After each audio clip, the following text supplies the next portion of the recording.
Hi friends, welcome to Teja Telugu. Friends, ఈరోజు ఈ వీడియోలో నేను ర్యాండమ్ యాక్సెస్ మెమరీ గురించి అయితే క్లియర్గా ఎక్స్ప్లెయిన్ చేస్తాను.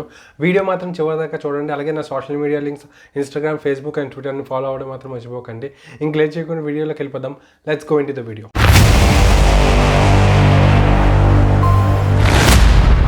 ఫ్రెండ్స్, ర్యామ్ అంటే ర్యాండమ్ యాక్సెస్ మెమరీ అని అంటారు, తర్వాత ప్రైమరీ మెమరీ అంటారు, తర్వాత దీన్ని వాల్టైల్ మెమరీ అంటారు, టెంపరరీ మెమరీ అంటారు. వీటికి నేమ్స్ ఎందుకు వచ్చాయి ఇప్పుడు మనం మాట్లాడుకుందాం.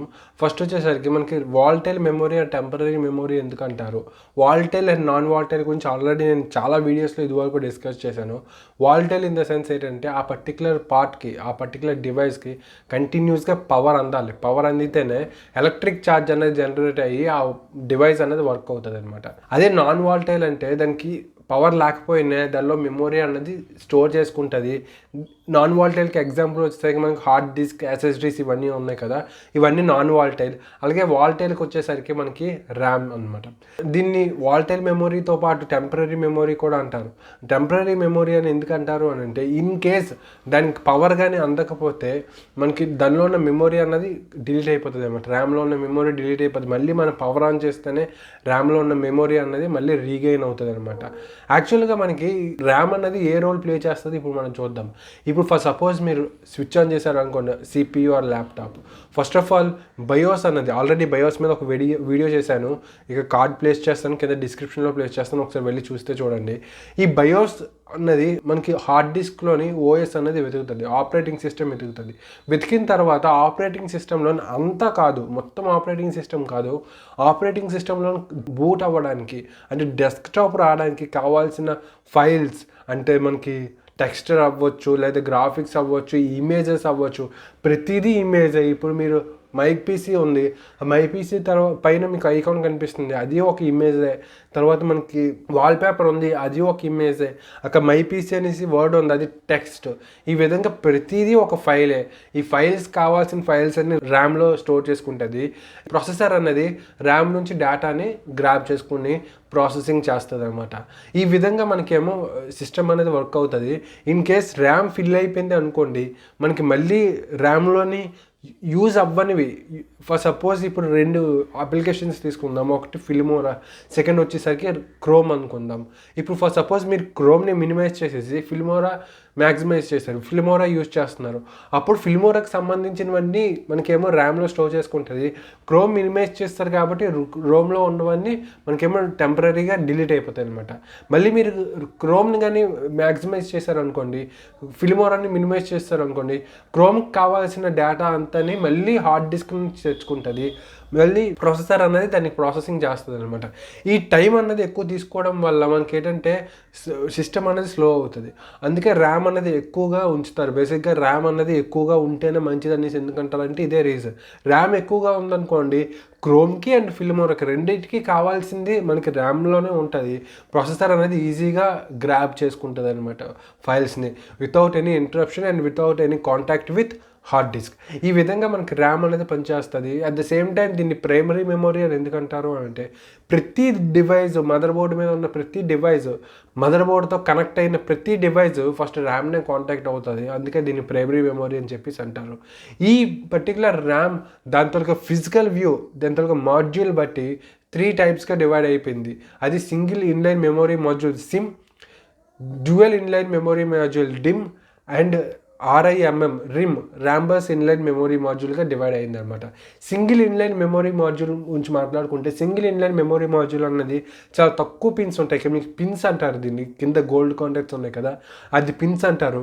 ఇది ఒకే రోలో ఉంటుంది, అంటే మధ్యలో ఎట్లాంటి డివిజన్ ఉండదు. అట్ ద సేమ్ టైం దీనిలోని మనకి 32 బిట్ వరకే సపోర్ట్ చేస్తుంది, 64 బిట్ సపోర్ట్ చేయదు. దీనివల్ల ఏమో ఈ సిమ్ అనేది ఈ రోజుల్లో యూజ్ చేయట్లేదు అనమాట. సిమ్ చాలా స్లోగా వర్క్ అవుతుంది. అట్ ద సేమ్ టైం ఈ 32 బిట్ అవ్వడం వల్ల దీనికి ఎక్కువ మెమొరీ అనేది సేవ్ చేసుకోదనమాట. దీన్ని అప్గ్రేడ్ చేస్తూ మనకేమో డిమ్ వచ్చింది. ఇప్పుడు ప్రజెంట్ సినారియోలోని 2023లో మనం డిమ్సే యూజ్ చేస్తున్నాము.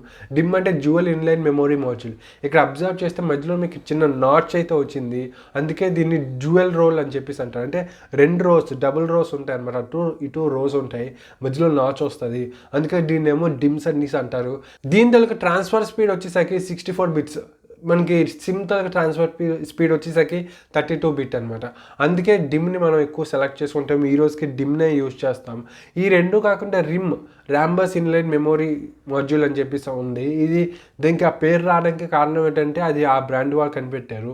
ఇది బేసిక్గా దీని తలక స్పీడ్ అన్నది బ్యాండ్ విడ్త్ అన్నది ఎక్కువగా ఉంటుంది, కానీ దీని తర్వాత ట్రాన్స్ఫర్ స్పీడ్ అనేది జస్ట్ 2 bytes మాత్రమే. అందుకే దీన్ని ఎక్కువగా ఎవరు యూజ్ చేయట్లేదు. బట్ డిమ్తో కంపేర్ చేసుకుంటే చాలా స్పీడ్గా ఉంటుంది. ఇది ఎక్కువగా ఒకప్పుడు మనకు ఆల్మోస్ట్ 90s వరకు యూజ్ చేసేవారు. ఆ తర్వాత రిమ్స్ అనేవి వదిలేసిందన్నమాట. ఇప్పుడు ప్రజెంట్ అయితే డిమ్ జమానాయే నడుస్తుంది. ప్రజెంట్ కూడా మనం డిమ్సే యూజ్ చేస్తున్నాం. ఇప్పుడు డిమ్స్లోని మనకి అగైన్ 2 పార్ట్స్గా డివైడ్ అవుతుంది. ఒకటి వచ్చేసరికి ఎస్ ర్యామ్ అని చెప్పేసి, రెండోది వచ్చేసరికి డి ర్యామ్ అనేసి అంటారు. అంటే S for static RAM and D for dynamic RAM. Present అయితే మనం డైనమిక్ ర్యామ్ యూజ్ చేస్తున్నాము. డైనమిక్ ర్యామ్లో ఏంటంటే 2 పార్ట్స్ ఉంటాయి, కెపాసిటర్ అనేసి ఒకటి, ట్రాన్స్మిటర్ అనేసి ఒకటి. మనకి డైనమిక్ ర్యామ్స్లోని చిన్న చిన్న చిప్స్ ఉంటాయి కదా, ఆ చిప్స్లోని చాలా హ్యూజ్ నెంబర్ ఆఫ్ కెపాసిటర్స్ ఉంటాయి అనమాట. కొన్ని కెపాసిటర్స్ ఎంటీ ఉంటాయి, ఆ కెపాసిటర్స్ని 0 కింద మనం కన్సిడర్ చేస్తాము. కొన్ని కెపాసిటర్స్ ఫుల్గా ఎలక్ట్రోడ్స్ అన్నీ ఫుల్గా ఉంటాయి, ఎలక్ట్రోడ్ ఉన్న కెపాసిటర్ని ఏమో మనం 1 కింద కన్సిడర్ చేస్తాము. ఈ విధంగా 1 or 0 మనం ఆల్రెడీ ఎప్పటి నుంచి నేర్చుకుంటున్నాం. మనకి డేటా అనేది 0 or 1 ఫార్మేట్స్లో ఉంటాయి అనేసి. ఇలాగా మనకి కెపాసిటర్ అన్నది ఎంటీగా ఉందా ఫుల్గా ఉందా దాన్ని బట్టి ఏమో మనకి 0 or 1 అనేది డెరైవ్ అవుతుంది. వన్స్ మనకి ర్యామ్కి పవర్ అందడం మానేస్తే మొత్తం కెపాసిటర్స్ అన్నీ 0 అయిపోతాయి అన్నమాట. అందుకే ర్యామ్ కంటిన్యూస్గా పవర్ అందాలి. పవర్ అందకపోతే మనకేమో అన్ని జీరోస్ లాగే ఉంటాయి, పెద్ద డేటా ఏమో ఉంటుంది జీరోస్ లేకపోతే. ఇప్పుడు ఈ కెపాసిటర్స్లో ఉన్న డేటా ఏదైతే ఉందో, అంటే ఫుల్గా ఉంది ఆఫ్గా ఉంది ఇవన్నీ క్యాలిక్యులేట్ చేసుకొని ఈ డేటా అనేది ట్రాన్స్మిటర్లోకి పంపిస్తుంది. ప్రాసెసర్ అన్నది ట్రాన్స్మిటర్తో కాంటాక్ట్ అయ్యి డేటా అన్నది ట్రాన్స్ఫర్ చేసుకుంటుంది ఏమో ప్రాసెసర్. ఈ విధంగా మనకేమో డిమ్స్ అనేవి వర్క్ అవుతుంది. ఇది డైనమిక్ ర్యామ్ అంటారు. అదే స్టాటిక్ ర్యామ్లో అనుకోండి, మీకు పవర్ అన్నది డైనమిక్ ర్యామ్తో కంపేర్ చేసుకుంటే పవర్ అనేది కంటిన్యూస్గా దానికే అందుతుంది. కాకపోతే దానిలో కెపాసిటర్స్ అనేది చాలా ఎక్కువగా ఉంటుంది, చాలా పెద్ద సైజు ఉంటుంది. దానివల్ల దాని తలక మెమొరీ కూడా చాలా ఎక్కువ ఉంటుంది. కాకపోతే అది పెద్ద సైజు ఉండడం వల్ల దాన్ని ఏమో స్టాప్ చేస్తారు, పెద్దగా యూజ్ చేయట్లేదు. అండ్ సమ్టైమ్స్ అయితే ఫెయిల్ కూడా అవ్వడం వల్ల స్టాటిక్ ర్యామ్స్ని పక్కన పెట్టేశారు. ప్రజెంట్ అయితే డైనమిక్ ర్యామ్స్, డీ ర్యామ్స్ అంటారు చూడండి, ఇప్పుడు మనం యూజ్ చేసేది అది. ఈ డీ ర్యామ్స్ వల్ల మనకు ఒక డిసడ్వాంటేజ్ ఉంది. ఏంటంటే డీ ర్యామ్స్ తలక క్లాక్ స్పీడ్, ప్రొసెసర్ తలక క్లాక్ స్పీడ్ రెండు సింక్రనైజ్ అయ్యేది కాదనమాట. దీనికి వేరే క్లాక్ స్పీడ్ ఉండేది, ప్రాసెసర్కి వేరే క్లాక్ స్పీడ్ ఉండే. దీనివల్ల సింక్రనైజ్ అవ్వకపోవడం వల్ల మనకు ఒక్కొక్కసారి మెమొరీ అన్నది లాస్ అవ్వడము, లేదా మనకి సిస్టమ్ అనేది స్లోగా ఉండడము అవుతుంది. ఈ ఇష్యూని రికవర్ చేయడానికే మనకి SD rams, synchronised dynamic rams అనేవి వచ్చాయి. ఈరోజు మనం అన్నీ యూజ్ చేసేటివి అవే సింక్రనైజ్డ్ డైనమిక్ ర్యామ్స్ అనమాట. ఈ సింక్రనైజ్డ్ డైనమిక్ ర్యామ్స్లోని మనకి ఏంటంటే RAM taluka clock speed and processor taluka clock speed ఆటోమేటిక్గా సింక్ చేసుకొని దాన్ని బట్టి మనకేమో డేటా అన్నది ట్రాన్స్ఫర్ అవుతూ ఉంటుంది అనమాట. ఈ ఎస్డి ర్యామ్స్ మనకి బేసిక్గా ఆల్రెడీ డిమ్స్ గురించి మనం మెన్షన్ చేస్తున్నప్పుడు దీని తగ్గ ట్రాన్స్ఫర్ స్పీడ్ వచ్చేసరికి 64 bits అనమాట. 64 BITS బిట్స్. దీన్ని బైట్స్లో కన్వర్ట్ చేయాలంటే 8 bytes అనేసి అనవచ్చు అనమాట. ఎలా అంటే మనకి 1 byte = 8 bits అనమాట. అలా 64 divided by 8 = మనకేమో 8 bytes. దీని తగ్గ క్లాక్ సైకిల్ అనమాట. ఈ విధంగా మనకేమో ఒక డిమ్ తగ్గ క్లాక్ సైకిల్ని మెన్షన్ చేస్తారు. ఇప్పుడు ఒకసారి ఫిజికల్ వ్యూ చూడండి. మనకి ఇక్కడ ర్యామ్ ఉంది కదా, ఈ ర్యామ్ PC100 అనేసి ఉంది. కొన్నిట్లోనేమో PC300 అనేసి ఉంటుంది, కొన్నిట్లో PC200 అనేసి ఉంటుంది, కొన్నిట్లో PC1000 అని చెప్పేసి ఉంటుంది. ఇక్కడ 100, 200, 300 ఉంది కదా, ఇవి ఆ పర్టికులర్ ర్యామ్ తాలూకా ఫ్రీక్వెన్సీస్ అనమాట. 100 MHz, 200 MHz, 300 MHz అని చెప్పేసి అంటారు. ఇప్పుడు ఈ మెగాహెర్ట్జ్ని యూజ్ చేసుకొని మనం బ్యాండ్ విడ్త్, బేసిక్గా బ్యాండ్ విడ్త్ అన్నది మనం MBPSతో క్యాలిక్యులేట్ చేస్తాము. అంటే ఆ ర్యామ్ తాలూకా స్పీడ్ ఎంత ఉన్నది అన్నది మనం క్యాలిక్యులేట్ చేస్తాము. ఆ ర్యామ్ స్పీడ్ని అలా క్యాలిక్యులేట్ చేయాలి అని అంటే ఇప్పుడు ఈ 100 ఏదైతే ఉందో, ఫర్ సపోజ్ PC100 ఉంది అంటే 100 MHzని మల్టిప్లై బై 8 bytes చేస్తే మనకి ఎంత వస్తుంది, అదే ఆ పర్టికులర్ ర్యామ్ తాలూకా స్పీడ్. 100 MHz ఉన్న ఫ్రీక్వెన్సీ ఉన్న ర్యామ్ని 8తో మల్టిప్లై చేస్తే 800 MB/s వస్తుంది అనమాట. అంటే ఆ మెమొరీ, ఆ పర్టికులర్ మెమొరీ తాలూకా స్పీడ్ వచ్చేసరికి 800 Mbps. అదే 300 తీసుకుంటే 3 times into 8 2400 Mbps స్పీడ్. ఈ విధంగా మనమేమో ఒక ర్యామ్ తాలూకా స్పీడ్ని కొనుక్కోవచ్చు అనమాట. ర్యామ్ తాలూకు స్పీడ్ బేసిక్గా మనకి ఆ ర్యామ్ స్టిక్స్ మీద ఉండవు. బట్ మనకి ఎప్పుడైతే డీడీఆర్స్ వచ్చేసాయో, అంటే డీడీఆర్ జమానా ఎప్పుడైతే వచ్చేసిందో డబుల్ డేటా రేట్ అని చెప్పేసి అంటారు. ప్రెసెంట్ ఇప్పుడు DDR5 జమానా నడుస్తుంది. ఈ DDR5 ర్యామ్ స్టిక్స్ మీద మనకి బోత్ బ్యాండ్విడ్త్ అండ్ ఆల్సో మనకి క్లాక్ స్పీడ్ కూడా మెన్షన్ చేశారు. ఇప్పుడు ఫర్ ఎగ్జాంపుల్ ఇప్పుడు ఈ ర్యామ్ తీసుకుంటే, ఈ ర్యామ్ వచ్చేసరికి నా ల్యాప్టాప్ తాలూకు ర్యామ్. మనకి ల్యాప్టాప్ ర్యామ్స్ని బేసిక్గా SO ర్యామ్స్ అని అంటారు, స్మాలెస్ట్ అవుట్లైన్ ర్యామ్స్ అని చెప్పేసి అంటారు. ఎందుకంటే ఇవి మనకి నార్మల్ ర్యామ్స్తో కంపేర్ చేసుకుంటే చాలా చిన్నగా ఉంటాయి అన్నమాట. అందుకే దీన్ని SO ర్యామ్స్ అంటారు. ఇవి ఎక్కువగా మనకి ఎక్కడైతే ప్లేస్ చాలా తక్కువగా ఉంటుందో అట్లాంటి ప్లేసెస్లో మనకి ఈ SO ర్యామ్స్ని యూజ్ చేస్తారనమాట. ఇప్పుడు ఈ SO ర్యామ్ తీసుకుంటే మనకి దీని మీద ఆల్రెడీ మెన్షన్ చేసి ఉంది, మీకు క్లోజప్ అయితే పెడతాను.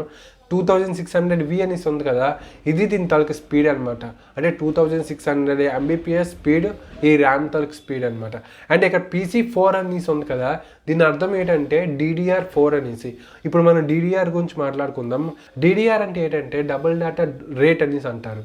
మనకి డబుల్ డేటా రేట్ అని నేమ్ ఎందుకు వచ్చింది అంటే, ఇప్పుడు మనకి క్లాక్ సైకిల్ ఏదైతే ఉందో అది ఈ విధంగా ఉంటుంది వేవ్ ఫార్మేటు. ఇక మనకి పైన ఉన్నాయి చూడండి, కర్వ్స్ ఉన్నాయి కదా పైన, వాటిలోని పాజిటివ్ ఎనర్జీ ఉంటుంది. కింద కర్వ్స్ ఉన్నాయి చూడండి, వాటిని నెగిటివ్ ఎనర్జీ ఉంటుంది అనమాట. మనకి బేసిక్గా ఇది వరకు DDR రాకముందు వరకు ఓన్లీ పాజిటివ్లోనే మనకేమో డేటా అనేది కలెక్ట్ చేసేవారు. అంటే 0 or 1s మనకు పాజిటివ్లోనే వచ్చేది, నెగిటివ్లో రాకపోతుంటే. ఇప్పుడు DDR జమానా వచ్చిన తర్వాత బోత్ పాజిటివ్ అండ్ నెగిటివ్లోని డేటా అనేది రిసీవ్ చేసుకోవడం వల్ల దీన్ని డబుల్ డేటా డ్రైవ్ అనేసి అంటారు. ఎందుకంటే పాజిటివ్లోని నెగిటివ్లోని రెండిట్లోని డేటా అనేది రిసీవ్ చేసుకోవడం వల్ల దీన్ని డబుల్ డేటా రేట్ అని చెప్పేసి అంటారు. DDR1 నుంచి DDR5 ఈరోజు జమానా వరకు మనకి దాని తలక పిన్స్ ఏవైతే ఉన్నాయో, ఈ పిన్స్ పర్టికులర్ కింద మనకు కనిపిస్తున్నాయి కదా, ఈ పిన్స్ ఏవైతే ఉన్నాయో ఇవి ఇంక్రీజ్ అవ్వడం వల్ల దీని తలక ఎనర్జీ ఎఫిషియన్సీ అనేది తక్కువగా ఉండడమే కాకుండా దీని తలక క్లాక్ స్పీడ్ అనేది పెరుగుతూ వస్తుంది అనమాట.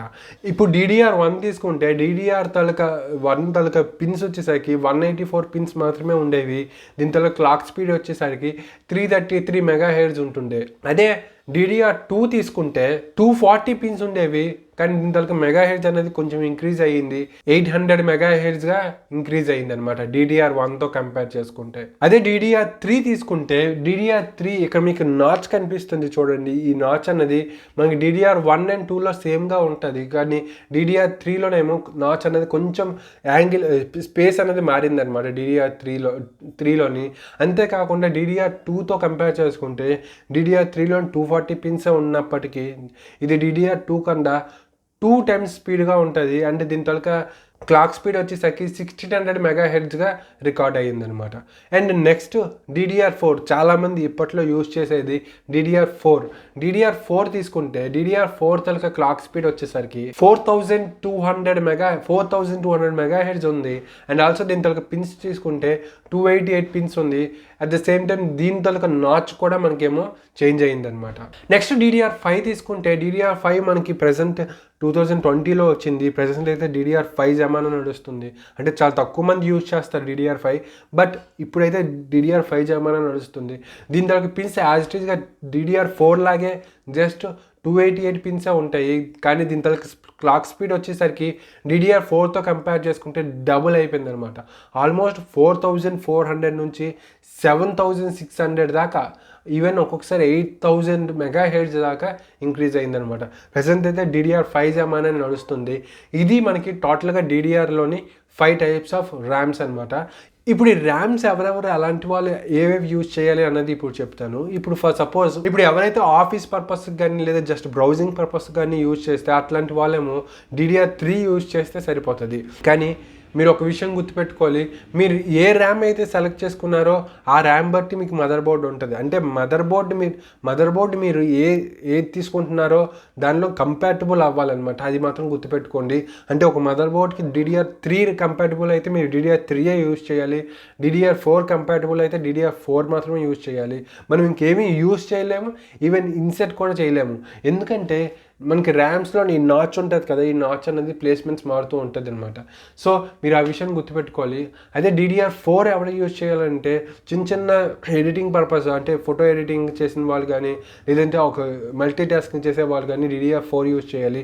DDR5 ఎవరు యూజ్ చేయాలంటే హై ఎండ్ మోడల్స్ యూజ్ చేసేవారు DDR5. ఇప్పుడు కొత్తగా ఎవరైతే సిస్టమ్స్ తీసుకుంటున్నారో వాళ్ళు కంపల్సరీగా DDR5 కంపాటబుల్ మదర్ బోర్డే వస్తుంది కాబట్టి DDR5 యూజ్ చేస్తారు.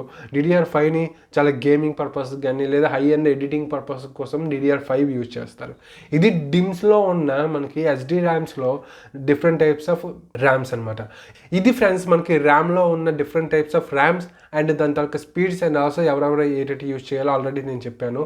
ఈ వీడియో కానీ మీకు నచ్చినట్టయితే లైక్ చేయండి, అలాగే షేర్ చేయండి, సబ్స్క్రైబ్ చేయడం మాత్రం మర్చిపోకండి. See you next video. Bye.